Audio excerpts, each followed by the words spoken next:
Bonne arrivée les amis, aujourd'hui 106e jour de l'aventure éveil à Nati Tingou. Alors aujourd'hui je quitte cette petite ville de Nati Tingou. J'ai passé un super séjour ici et particulièrement au gîte chez Noël. C'était vraiment très bien. Je pense que vous l'avez compris, hein, c'est hyper paisible ici. On entend en permanence le bruit des oiseaux. On est juste à la lisière de la ville. En fait il faut marcher 10 minutes pour arriver dans le centre de Nati. Pour les intimes, hein. Ici on dit Nati au lieu de Nati Tingou. Mais en fait là on a l'impression d'être au cœur de la campagne. On est déjà au cœur des collines, des montagnes de la Takora. La Takora, c'est la chaîne de montagnes qu'on trouve ici dans le nord-ouest du Bénin. Si vous venez passer quelques jours ici, hein, je vous invite chaleureusement à venir passer un petit peu de temps ici. Et la cuisine est particulièrement délicieuse. Donc aujourd'hui, je quitte Nati Tingou et je prends la direction de Kousou Koingou. Kousou Koingou, c'est un petit village, c'est à une trentaine de kilomètres d'ici. Et j'ai organisé une visite, une excursion pour aujourd'hui. J'ai téléphoné hier. J'ai organisé aussi des M, des mototaxis. Alors pour 2 personnes, puisque Alberto va m'accompagner. Normalement, les M devraient arriver dans 10 petites minutes pour donc prendre la direction de Kousou Koingou. Et qu'est-ce qu'on va faire là-bas? On va aller découvrir un type d'habitation, les Tata, ou les Tata Somba, qui sont très connus dans la région. Alors c'est pas seulement dans le village de Kousou Koingou, hein. On en trouve un petit peu partout dans la région, mais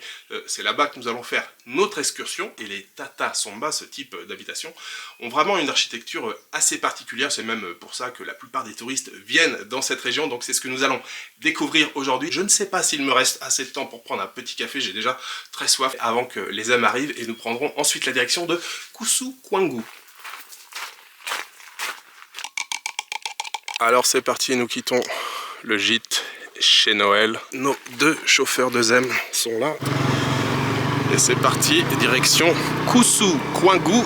C'est une trentaine de kilomètres, je vous l'ai dit, je crois, ce matin. Donc normalement une demi-heure de route. Et là-bas, nous avons des guides qui nous attendront pour faire la visite de ces fameuses Tata Somba.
Ok, nous sommes arrivés les amis, comme je vous l'ai dit ce matin, l'agence, bureau d'information touristique ici s'appelle la route des Tata. Et nous sommes sur la commune de Boukoumbe. Boukoumbe c'est encore quelques kilomètres plus loin, c'est juste à la frontière, je vous l'ai pas dit mais ici on est tout près du Togo, hein, on est seulement à quelques kilomètres du Togo. Donc voilà, les bureaux sont en face, on devrait normalement trouver des guides là-bas. Ok, c'est bon.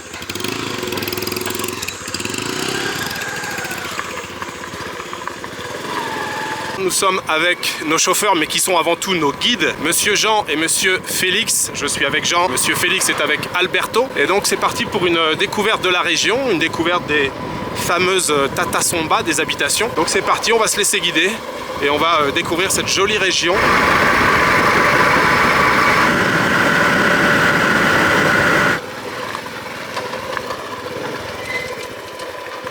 On est dans quel village ici? Nous sommes ici à Chapeta. Chapeta. Et donc on va rencontrer ce monsieur qui fabrique des paniers, c'est ça? What do you call it in Spanish? Saltamontes. Saltamontes. C'est le début. Le début de la fabrication. Il faut que les brins ils soient mouillés, vous les mettez dans l'eau pour que ça soit plus facile à... Oui. D'accord. Pour que ça soit flexible. Plus souple, flexible. Oui. C'est un travail qui est pénible. Et vous mettez, par exemple, pour faire un panier comme ça, vous mettez combien de temps? Ah, ça peut faire une semaine, je peux dire. C'est comme ça. Et pourquoi ça prend du temps? Il faut être courageux. Donc vous êtes le seul dans le village à faire ça pour l'instant. Un plateau, c'est ça, ouais. C'est un plateau. Pareil, c'est fait aussi en roseau? C'est le roseau. Tout ce que vous faites, c'est fait avec le roseau? C'est le roseau, tout ce que moi j'ai fait. D'accord. Et le roseau, vous allez le chercher où? Au bord du ruisseau? Au bord de... Jamais, loin d'ici. Ah, c'est loin d'ici? Dans les montagnes. Ah, c'est dans les montagnes? Transporter sur la tête. Ah, vous y allez à pied? Oui. Donc vous faites un fagot et que vous mettez ça sur la Voilà. tête Et puis je transporte. Et un couvre calebasse. Ah d'accord, ok. Vous avez dit, c'est notre valise pour nous, Oui, les c'est- Kotamari. Vous c'est êtes la Kotamari? valise. Oui, nous sommes des On dit Tamari. Tamari, c'est Oui. l'ethnie qui vit dans cette région. Ouais, c'est Otamari. Otan-Mari. Ouais. Ah, comme le nom de l'hôtel. Voilà. Otan-Mari. Nous sommes les Batamaribais D'accord. et nous parlons la langue du Tamari. Tamari. Vous mettez et vous fermez. Et vous fermez. C'est toujours des petites paniers. Il y a des couvercles. On met une corde là Ouais. et on accroche dans la chambre. Surtout pour les femmes, ils mettent des bijoux dedans. Petit panier. C'est ça que nous utilisons pour chercher des céréales dans des greniers. Monsieur Jean, je voulais savoir par exemple, tous les deux, quand vous parlez ensemble, vous parlez quelle langue? Nous parlons du Tamari. Ça, c'est votre langue ici, qui est parlée dans la région. Tamari. Ditan-Mari. Par exemple, c'est complètement différent du Dendi, Oui, oui, très très différent. complètement différent du fond. Ça n'a rien à voir. Rien à voir.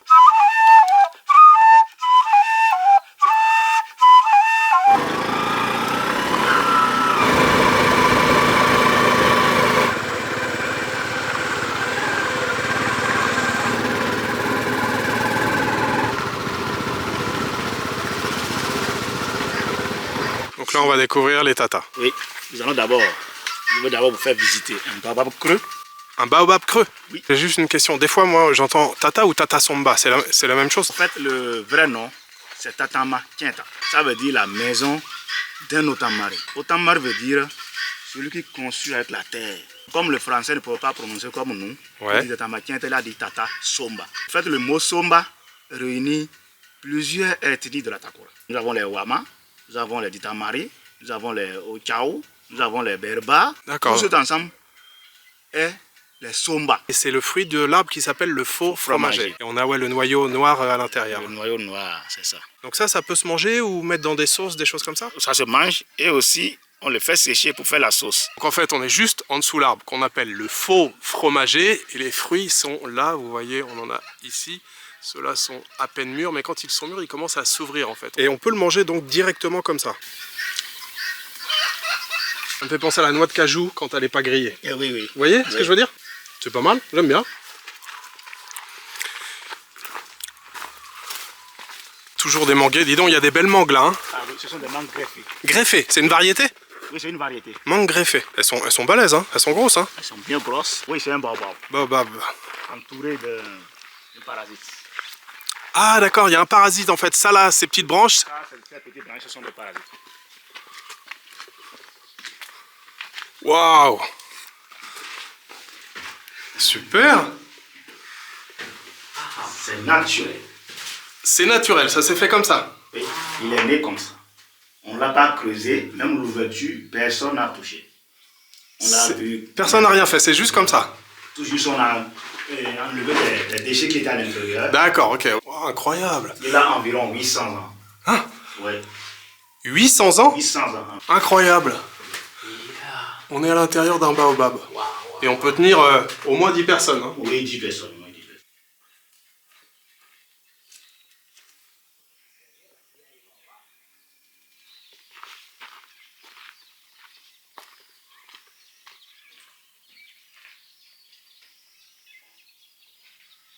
On a de la grosse mangue ici. Hein.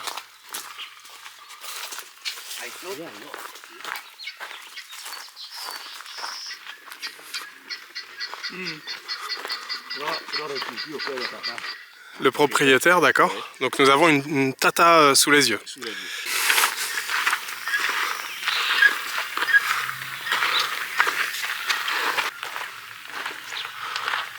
Nous sommes en face d'une tata appelée Tata Osori. Tata Osori. Oui. Et ces tatas, je disais qu'elles sont conçues à base de la terre D'accord. et mélangées avec de l'eau. C'est que de la terre que vous voyez ici, il n'y a pas de ciment dedans ni de bois. Et en face de nos tatas, vous voyez ces petits bords de terre. Ouais. Ce sont des divinités, qu'on peut aussi appeler fétiches. Fétiche. Ces divinités sont là pour nous protéger. Ils sont là pour lutter contre les envoûtements, la D'accord. sorcellerie et des mauvais esprits. On fait souvent des sacrifices. Ce sacrifice, c'est une prière que nous faisons. Le sacrifice est accompagné par un poulet, soit une pintade. Vous égorgez le poulet, vous mettez le sang sur la divinité et les plumes. La prière que nous faisons, c'est toujours leur demander de nous protéger. On ne vient pas sur une divinité pour faire du mal. Le crépi est fait à base de bouse de vache. Bout de vache. D'accord. Ces traits que vous voyez ici, là, le mur, C'est les mêmes signes que nous avons. C'est les mêmes scarifications que sur le visage. Ouais. Ces scarifications sont faites avec un petit couteau à l'âge de 2 ans. On trace trait par trait, ça fait mal, ça saigne, ça fait mal. Mais ça se fait guérir avec le beurre de karité. Désinfecter, si peut-être ça veut désinfecter, juste l'arbre de néré. Avec, d'accord. Les nouvelles feuilles de l'arbre de néré, vous les écrasez sur une pierre écrasée. Et ça sert de désinfectant. Et on passe sur tout le visage pour désinfecter. Avec les feuilles de néré. D'accord. Il sert vraiment à beaucoup de choses cet arbre. En plus des trophées de cornes de vache qu'on a ici. Là on a un crâne de singe, en haut on a un crâne d'antilope. Et puis ici je demandais, je connaissais pas, il m'a dit c'est des os d'agouti. Agouti, il me dit ouais c'est comme un gros rat. Effectivement j'ai vu, c'est un genre de gros rongeur qu'on trouve dans la campagne et qui est bien sûr consommé pour sa viande, qui apparemment est délicieuse. Ah, ok. Donc là, on est à l'intérieur d'un tata, waouh! Nous sommes à l'intérieur. Et ici, c'est l'accueil. À l'accueil, nous avons des meules, les pieds que vous voyez. Et c'est là où on fait la farine. C'est le moulin traditionnel. D'accord. Et entre les deux pierres, on écrase. C'est les femmes qui font souvent cette farine. Qui font cette corvée, d'accord. Donc là, on a 3 pierres, mais là, ça c'est quoi? C'est un genre de ciment, là, ils ont mis... C'est pas le ciment, c'est la terre. Bien cuite. C'est de la terre, c'est pas du ciment. Pas du ciment. Bien cuite. Yeah, strong. Yeah. C'est un trou où on fait décortiquer le fonio. Ah, le fonio, j'en ai mangé. Couscous africain. Oui, j'en ai mangé. Tout à l'heure, le nom décortiqué, vous allez le voir tout à l'heure. On pile, et c'est toujours les femmes qui font ce travail. C'est aussi les femmes qui font ça. En pilant, ça frotte et ça enlève la peau. Ici, ce trou que vous voyez, c'est un poulailler. À l'intérieur, il y a une séparation. Les poules, elles rentrent. Quand elles rentrent, vous voyez ça? It's the home for chicken. C'est grand à l'intérieur? Non, c'est pas grand. C'est grand. Le lendemain matin, elles sortent. Oui, vous fermez juste pour la nuit en fait. Pour la nuit. La journée c'est ouvert, elles rentrent. Donc les poules, elles habitent aussi dans la tata. Et quand il fait nuit, on le glisse et on ferme. Ah, il y a une porte, d'accord, pour fermer la tata. Donc les portes sont en bambou. Oui, c'est de bambou. C'est toujours comme ça, toutes les tatas, il y a ça à l'entrée. Toute la taille, il y a ça. Toutes les tatas sont faites comme ça, d'accord. Voilà, charpente, enfin le toit qui est noirci par la fumée. C'est le fonio les amis, c'est ce que j'ai mangé avant-hier, je me suis régalé, ce qu'ils appellent ici le couscous africain. Et c'est vrai, hein, franchement ça ressemble, je trouve, ça ressemble beaucoup à la semoule. Peut-être le grain est un tout petit peu plus petit et non décortiqué, donc il y a la pellicule, la petite peau tout autour. Hein. Attention à la tête. Ici nous sommes au salon des animaux. Le salon des animaux? Oui, les animaux vivent ici, nous les hommes nous vivons en haut. À l'étage. Et au salon des animaux, on met toujours le feu. Vous voyez cet endroit. C'est à cause du feu, vous voyez la fumée. Que c'est noir partout. C'est noir partout. C'est pour empêcher aux termites de bouffer le bois que vous voyez. Ah, c'est pour Nous protéger le n'avons bois. pas un produit chimique. Ouais, d'accord, d'accord. Et aussi pour réchauffer les tatas. Que c'est que de la terre. Ouais, ouais. Donc surtout en saison de pluie, il faut réchauffer les murs. D'accord. Pour que ça soit solide. Ouais, ouais. Pour que ça ne s'écroule pas. Et cette terrasse que vous voyez, si vous avez une personne âgée qui ne peut pas aller à l'étage, il dort là. Il peut dormir ici. Derrière le poulailler dont je vous ai Ah, d'accord, ok. Pour chercher les œufs, ou bien pour arrêter une poule, on passe par là. Donc cette pièce-là est vraiment intéressante, c'est la deuxième pièce de la maison. On était dans la première, c'est la pièce d'accueil où on fait la farine. Et la deuxième pièce, c'est celle-ci, qui est donc la chambre des animaux. Jean me disait le salon des animaux. On fait du feu pour que les murs restent sains, alors particulièrement pendant la saison des pluies, et aussi pour que le bois soit protégé des termites. Et vraiment, cette pièce est grande, il y a plusieurs espaces. Il y a même des petits recoins avec des chambres. Pareil, vous voyez, là, il y a une entrée, il y a une petite chambre. C'est pour les animaux, ça peut être pour les chèvres, par exemple. Les moutons. Là, il y a une autre pièce, je ne sais pas si vous la distinguez également. On a une autre pièce ici. On est au rez-de-chaussée de la maison Tata. Et l'étage, c'est pour les hommes. L'autre étape, c'est la cuisine. Pièce suivante, troisième pièce, c'est la cuisine. Et encore une fois, je redemande, Jean, mais toutes les tatas sont faites comme ça? Exactement comme ça. Elles sont tout le temps organisées comme ça, les tatas? Oui. D'accord. C'est la cuisine, maintenant, on monte à la première étage. La cuisine, le foyer pour le feu. Et là, donc, on arrive au premier étage. Donc, on est sur une terrasse. Ah, super. Toutes les terrasses, elles sont légèrement pentues pour que l'eau puisse s'évacuer. Il y a un petit trou ici. C'est un grenier. Ça, c'est un grenier. Ah, oui, le magasin. De la petite terrasse à la grande terrasse. Et au niveau de la grande terrasse, nous avons... Ça, c'est la première chambre. Et cette chambre est pour le chef. Le chef de la maison, c'est sa chambre. Plus sa femme. S'il a peut-être 2 femmes, il dort ici avec la première femme. La deuxième femme occupe cette chambre que vous voyez. Deuxième chambre. D'accord. Et l'autre chambre d'en bas, c'est la chambre des enfants. Donc ça, éventuellement pour la deuxième femme, et puis les enfants de l'autre côté. Au milieu de la nuit, il peut se réveiller, venir ici. C'est lui qui se déplace. Pour organiser, c'est lui qui fait son planning. Il fait son planning, d'accord. Ah, les greniers sont attitrés. Ça, c'est le grenier du papa. Du papa, Alors, le grenier de la maman. le grenier de la maman ici. Le grenier des enfants en bas. Et le petit là-bas, c'est le grenier des enfants. 3 greniers Et 3 chambres. et 3 chambres. Chambre de la deuxième femme, chambre du papa avec sa première femme. Et puis ici, c'est la chambre des enfants, c'est ça? Oui. Et là, les enfants, ils peuvent tenir à combien ici? Au moins 4-5 enfants. Et puis ça, c'est l'entrée en fait, hein. C'est par là qu'on est arrivé. Et on retrouve toujours les scarifications, les traits, c'est très joli, hein, je trouve. Donc on est sur le toit terrasse d'une tata, les amis. Quand j'ai organisé ce voyage au Bénin, j'avais voilà, vu quelques informations à droite à gauche, et c'est vrai que les Tata Somba, ça m'avait beaucoup intéressé. Je m'étais dit, waouh, ça a l'air vraiment typique ce type de maison. Je tenais absolument à découvrir ce type d'habitation, et je suis maintenant dans une tata. Je suis sur le toit terrasse de la tata, et c'est vraiment très intéressant, hein. L'organisation de la maison, c'est vraiment curieux. Et on est en plein cœur d'un petit village béninois dans la région de Nati Tingou. Et on est seulement à quelques kilomètres du Togo. Jean me disait que les toitures en chaume, je sais pas, nous on dit du chaume, mais bon, c'est de la paille, hein, c'est la même chose. Ça, c'est ramassé, coupé dans la nature en fait. Et ça tient à peu près, quand on fait une bonne couverture, ça tient à peu près 3 ans, c'est ça, hein? Oui. Tous les 3 ans, il faut la changer. On retrouve le fruit que nous a montré tout à l'heure Jean, le fruit donc du faux fromager, où il y a la graine noire, et puis donc la chair autour, là, ça sèche au soleil. Ça sera en plus après pilé, j'imagine, et puis intégré dans une petite sauce.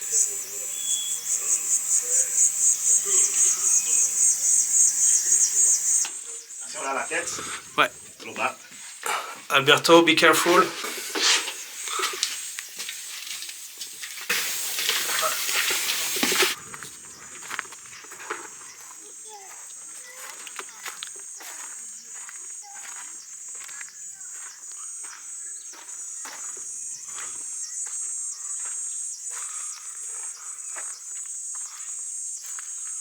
Je suis vraiment très heureux de découvrir ce type d'habitation, les Tata Somba. On les surnomme en français souvent les maisons forteresses. Et c'est vrai qu'on pourrait penser facilement à un mini château fort avec ses tourelles, ses donjons. La visite était vraiment très intéressante et vous l'avez vu, c'est très organisé à l'intérieur, très structuré. Et j'ai demandé à Jean, dans ce Tata en question, celui que vous avez sous les yeux, il y a environ une quinzaine de personnes qui vivent ici.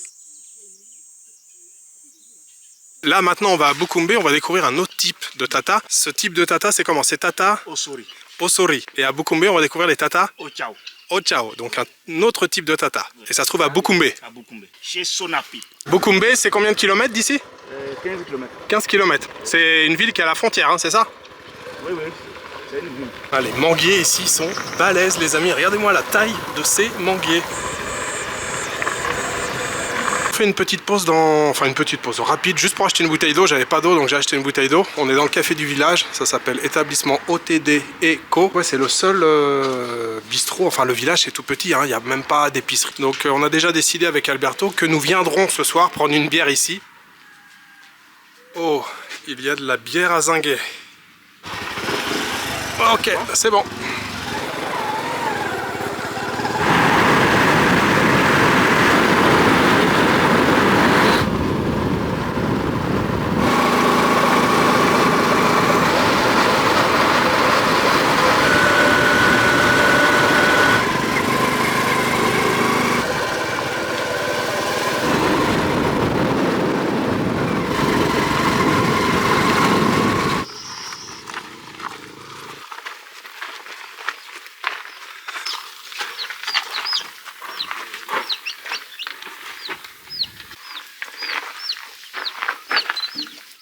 Vous avez vu qu'il y a une différence, non?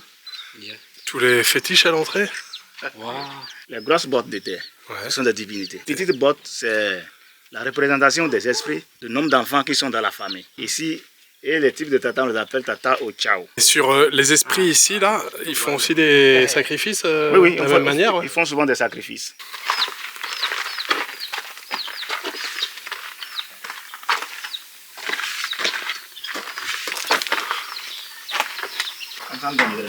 Non, oui,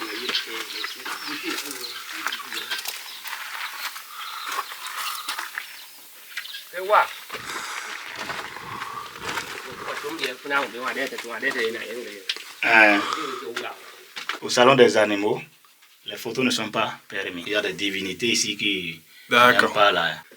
Donc ici, c'est l'accueil comme Et on l'avait vu dans là-bas. l'autre, ouais. Vous voyez ici, il y a que 2 pieds. D'accord. Et pour ramasser La farine. la farine. Ici, c'est des goudes qu'on utilise pour mettre de l'eau, pour amener au champ. Comme dans l'autre tata, on poursuit dans la 3e pièce, dans la cuisine. Et ensuite, pour accéder à la terrasse. Ok. Ici, vous voyez la terrasse. Ça, c'est la chambre. Une chambre ici. Il y a une autre chambre là. Là, il y a une autre chambre ici. Il y a une chambre là. De là, ici, il y a 2 femmes, comme il avait expliqué. D'accord. Là, c'est la chambre des enfants. D'accord, ok. Vous voyez au niveau des chambres ici. Oui, c'est plat au-dessus. Ils ont fait la dalle, Ouais. une deuxième dalle, au lieu de la paille. Ouais. C'est seulement cette chambre qui a la paille. Et pourquoi? Oui, ici, la paille est rare. Donc pour ça, ils préfèrent faire la dalle. Ils utilisent cette partie-là pour faire quelque chose, non? Oui, oui, pour sécher. On privilégie la paille sur les greniers, Sur les greniers, en priorité. Oui. S'il en reste, on peut faire éventuellement une chambre. et chambre. Mais sinon, le reste, si on peut s'en passer, on s'en passe. D'accord. Parce que la paille est rare. Ouais. Là, ça, c'est les termites qui ont attaqué ici. Oui, là. oui, c'est le terme qui a attaqué là.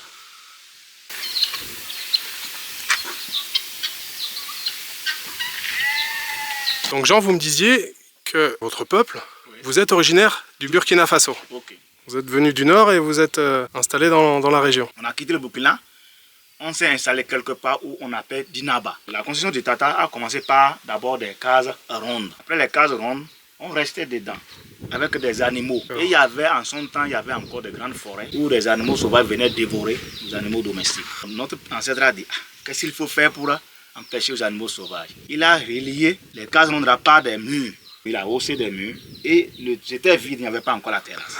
Quand il pleuvait, il y avait beaucoup d'humidité, il y avait la boue de vache, et puis c'était trop sale. Il a toujours tapé son cerveau. Ils se sont dit, il faut qu'on fasse une terrasse. Comme ça, les animaux sont séparés, qui sont en bas. Et les hommes Et les hommes, on s'est mis en haut. Tout est fermé, protégé, et les hommes sont en haut. Donc, il y avait aussi une fonction défensive. Oui, oui. D'accord. Donc, c'est pour ça que les murs étaient un peu plus hauts avant. Même avant, les murs étaient un petit peu plus hauts pour éventuellement se protéger des attaques des villages ou des clans adverses.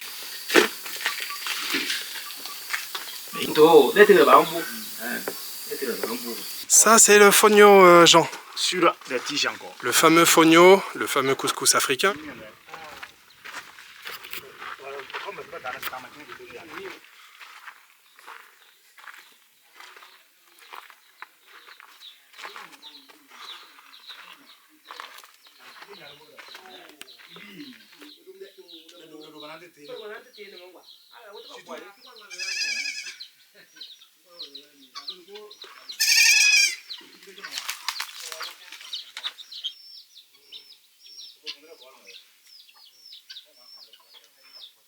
Donc là, on a une gamelle avec du sorgho qui est mis à tremper dans l'eau pour que ça ramollisse et puis pour que ça germe. Et avec ça, on va faire le tchouk, la fameuse bière locale. Bonjour madame. Regardez, on sent le... On sent l'odeur. l'odeur. Ouais. Comme je viens de vous le montrer dans la bassine, on a du sorgho qui est mis en eau. Et après, il est étalé ici. Et regardez, il est en train de germer. On sent une odeur de fermentation aussi. Ensuite, c'est remis au soleil, c'est étalé au milieu de la cour. Et ça sèche. Et ensuite, c'est broyé. Et on rajoute de l'eau. Et logiquement, on finit par obtenir le tchouk, cette fameuse bière locale béninoise.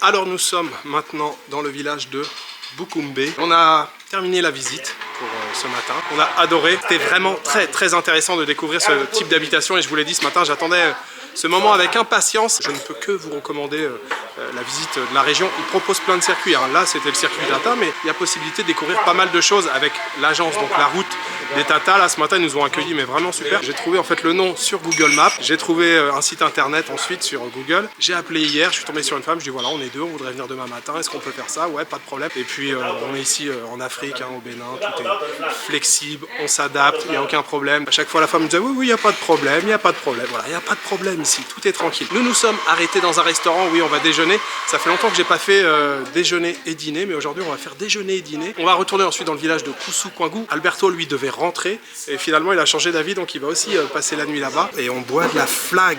C'est ma première flag, j'en ai encore jamais bu. 4,3 en voltage, en degré d'alcool. Ah, ça passe bien, ça passe plutôt pas mal. Non, le fond est bien.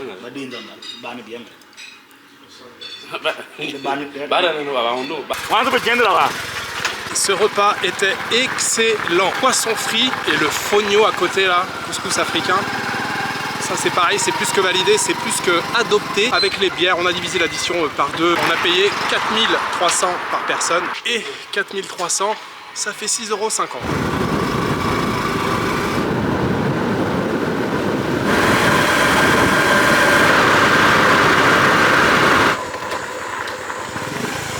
On est aussi très content.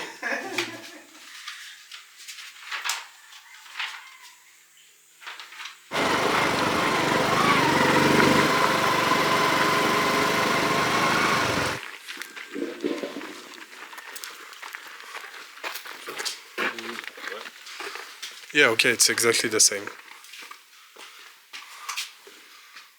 Ouais, bah c'est pas mal. Ça y est les amis, je suis enfin dans ma case. Ça fait, je pense, un peu plus d'1 heure qu'on a terminé le tour, le circuit là avec Jean et Félix et qu'on est arrivé ici à Otamari Lodge. En fait, les cases dans lesquelles nous sommes n'ont pas été louées depuis un petit moment, donc ils sont venus faire un petit brin de ménage, nettoyer, remettre des draps propres, mais franchement ça valait le coup d'attendre, c'est tout à fait charmant. Alors en fait oui, on est à Otamari Lodge et c'est la route des Tatas qui a tout organisé. C'est également eux, la route des Tatas, qui ont organisé le dîner de ce soir. Je leur dis, bah ouais, mais nous on veut manger. Il n'y a rien ici en fait, hein, à part la buvette, mais la buvette, il n'y a que à boire de la bière. Donc ils ont organisé un repas avec une femme dans le village et le repas sera servi à la buvette du village ce soir. Je ne peux que vous conseiller de faire voilà, la visite avec la route des Tatas. Là, j'ai pas de partenariat avec eux et tout, hein, on a payé la prestation. D'ailleurs, je vous ai pas dit le prix, c'était 15 000. 15 000, ça fait 22 ou 23 €. Franchement, pour le circuit, c'était normalement 3 heures. On a passé plus de 4 heures ensemble. C'est vraiment un très très bon rapport qualité-prix, hein, parce qu'il y avait tout compris, hein, franchement. Un circuit de qualité, donc je vous conseille vraiment, si vous venez dans la région, de faire le tour avec ces gens qui sont extrêmement sympathiques. Donc le programme, là, pour le reste de la journée, c'est de prendre une douche, ensuite s'allonger un petit peu ici. Alberto est dans une case juste derrière, on s'est dit on se pose pendant 1 heure tranquille, et puis le reste de la journée il va pas se passer beaucoup de choses. On a fait beaucoup de choses hein, déjà ce matin, donc le reste de la journée je pense que ça sera une bière à la buvette et ensuite le repas qu'on a commandé. Donc la case extrêmement basique, mais franchement c'est nickel, c'est parfait. Moi j'ai un bureau avec une chaise, je peux travailler ce soir, voilà, ça me va parfaitement, c'est très bien. Une prise électrique, mais j'ai une rallonge, je voyage jamais sans ma rallonge, donc je pourrais brancher le ventilateur et mon PC. Vous l'avez vu au milieu, on a un grand lit double, c'est parfait. Il y a un petit espace comme ça ici, donc il y a un lavabo, mais je suis pas sûr qu'il y ait de l'eau qui coule, je sais pas. Non, il n'y a pas d'eau. C'est pour ça qu'ils m'ont ramené un grand seau ici, et je pourrais me laver comme ça avec le petit bucket. Et on est dans la pampa, on est en pleine nature. Super joli. On ne visite pas pour les boutiques, mais par contre, la bière, c'est des bières de buvette que j'ai jamais vues. Pareil, j'ai pas trouvé des...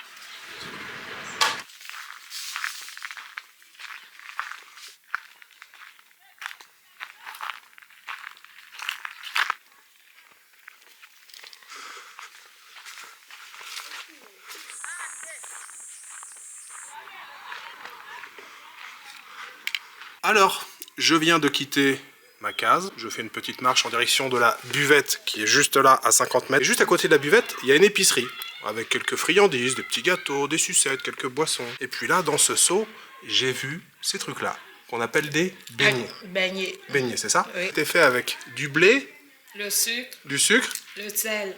et du sel. Et ça s'appelle tout simplement beignet. Oui. Bon, je vais tester. C'est le beignet en français, mais ici on appelle achomo. Ah bah voilà, c'est ça que je voulais savoir. Le nom Achomo. local, le nom Achomo. ici, Achomo. Oui. Eh bien écoutez, ça va être la Achomo. découverte du jour. Et ça, vous le mangez tout seul? Vous le mangez avec de la bouillie peut-être ou Oui, si vous voulez. C'est bon avec la bouillie, ouais. Oui. Vous savez ce qui me reste en bouche? Ça me fait penser, ça me fait penser aux botros. Les botros, c'est le nom qu'on donne à ces beignets justement dans ma région, dans l'ouest de la France, on appelle ça des botros. Il y a un petit goût de ça en fait à la fin. Mais je pense qu'avec la bouillie, ça peut être pas mal avec de la bouillie ou même de la pan glacée.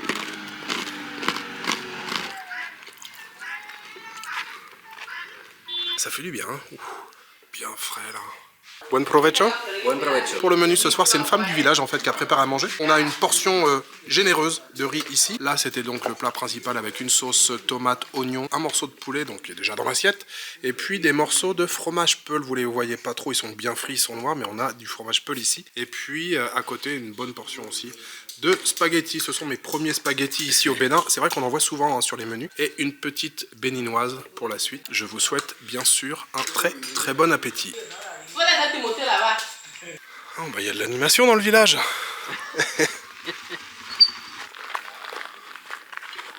Alors, comme vous pouvez le constater, je m'éclaire à la lumière de mon téléphone. Petite coupure d'électricité dans le village, ça ne devrait pas durer très longtemps. Donc, fin de cette très belle journée, je vous l'ai déjà dit 2 fois, je ne vais pas trop m'étaler, mais on a adoré aujourd'hui cette visite. On a terminé la journée donc à la buvette, et à la buvette, ce qui était le meilleur, c'était le panaché et la bière. Le repas de ce soir à oublier le plus rapidement possible. Oui, ça arrive, et c'est la première déception de ce voyage ici au Bénin. Le poulet était immangeable, le poulet était hyper dur. Alors, ça a été organisé le repas par Tata Somba, mais en fait, c'est pas comme ça que ça fonctionne normalement, mais ici ce soir, il y avait un groupe de Belges qui était d'ailleurs encore à table, j'espère qu'ils ont mieux mangé que nous. Et la femme qui nous a préparé à manger, c'est une femme du village qui n'a pas l'habitude de travailler avec eux. Nous a donc livré à la buvette. On était contents, on s'est frotté les mains quand on a vu le repas arriver, mais le poulet, je sais pas ce qui s'est passé. Je ne sais pas ce qui s'est passé dans la vie de ce poulet, mais il y a eu un problème quelque part. La viande, c'était comme du plastique, c'était immangeable, c'était hyper dur, et en plus, la femme pour le repas nous a demandé 10 000. Alors, 5 000 chacun, mais même 5 000, ça faisait quand même beaucoup pour des spaghettis, du riz et un morceau de poulet qui était immangeable. Par contre, je ne crois pas vous avoir parlé du repas de ce midi. Et ce midi, ah mais si, je crois que vous en avez parlé, je vous ai dit le prix, on a payé 4 300 par personne avec toutes les bières qu'on a eues. Pour ce déjeuner ce midi, j'aimerais le dédier aux tipeurs et j'aimerais remercier ce soir Bernadette Lelong, Eric Lelong et Gaël et Olivier. Merci beaucoup à vous 4 pour votre soutien. Et puis, si vous prenez du plaisir à regarder ces vidéos, si vous avez envie de me soutenir dans mon travail, n'hésitez pas à laisser un petit commentaire, à mettre un pouce vers le haut et bien sûr à vous abonner. Voilà, il me reste juste à vous souhaiter une bonne soirée, une bonne nuit ou une bonne après-midi. Je vous donne rendez-vous demain pour une nouvelle journée d'aventure. Ciao, good night.